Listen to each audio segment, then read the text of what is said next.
What's going on, you guys? So this video, just so y'all know, is for a 2016 GMC or Chevy Duramax LML.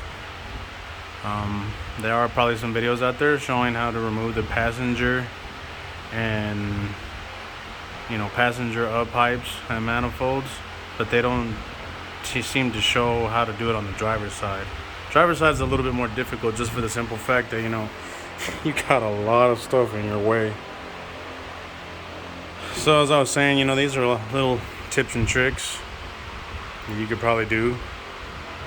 Leave some more tips and tricks, maybe things that you probably might see that I could have probably done easier in the comments to help out more people. But well, let's get started. So what I ended up doing, you guys, just to make room, that steering link right there, I took it off and it made room right there.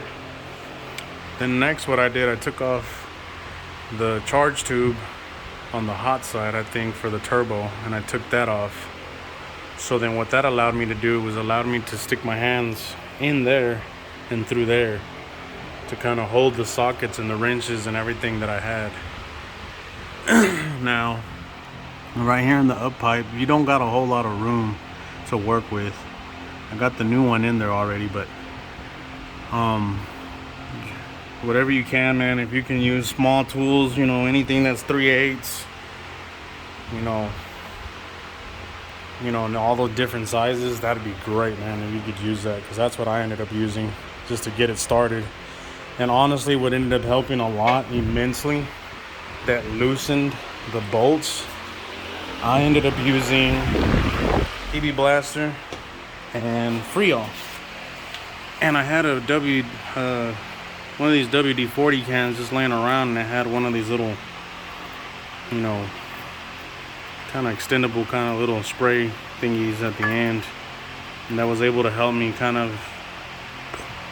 be able to point in the direction of the bolt and spray all the bolts, like all of them, like literally all of them. And I left that for like 2 days, just like that, and it helped out immensely.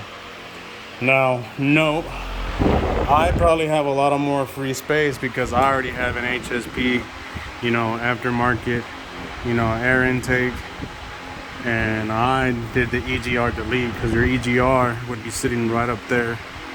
So a lot of y'all might not have that kind of space like I do to put your hands back there. So that's what I'm saying. Some of these things might help and some of these things might not help. So like I said, that's what the comments are for. Drop your comments if you guys got other tips and ideas. But anyways, back to the driver's side. So once I was able to get the bolts loosened up on the old manifold and on the up pipe, I focused mostly on the manifold first because it was going to be a lot easier. But once I got all the bolts loose, the old manifold was able to come out from right through there, through where I had the charge tube there. It's a lot smaller, it's not as big. Now the new manifold, that one I had to wait to drop in because it is a little bit bigger. That one I had to wait to put in because then I had to remove the up pipe. So then what I ended up doing, you guys, on the transmission dipstick, someone on a forum on Facebook that I follow, he said to loosen the 13 millimeter nut that's holding the transmission dipstick, and surprisingly, it worked. Once I broke the bolts and everything, going back to that, so that way I can pinpoint it for you guys, I had enough room right here to stick my hand in there and stick my arm through in the back of the firewall and just wiggle it around, and it actually finally came out.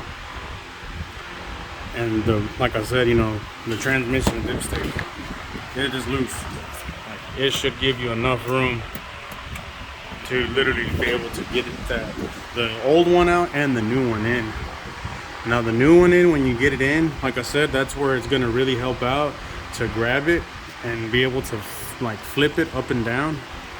You'll be able to reach your hand in there Now I don't know what you guys have. You guys might have one of those cool little mechanic mats, but I ended up just using this right here to kind of lay my belly on top of. That kind of helps because it does pinch in into your stomach. But that's what I ended up doing, and I was able to wiggle it in there, and that's how I got the up pipe finally to seat in. Once I got that, like I said, you guys, pretty much everything's pretty much good to go. I mean, yeah, just now I had to kind of rig up some L wrenches.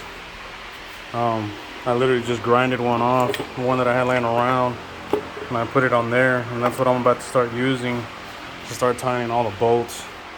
HSP sent me, 16 in total for the manifold, and then HSP sent me some 12 more bolts, L wrench bolts for the up pipes.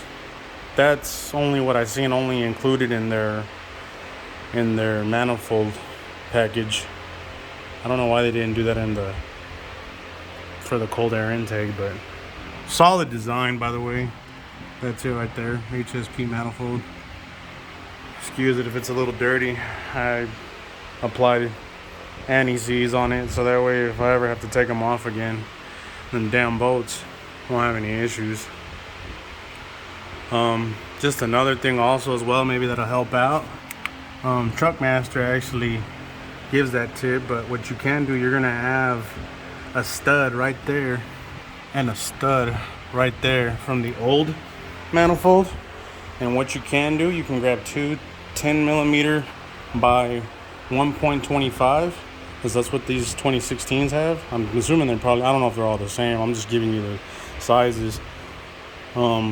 Nuts, and kind of like a tie rod, like Truckmaster says, tie them back into each other, and then, if you did what I did, which made it easier for me, I applied Freon and PB Blaster overnight, and I didn't even have to use an impact. They came off on their own.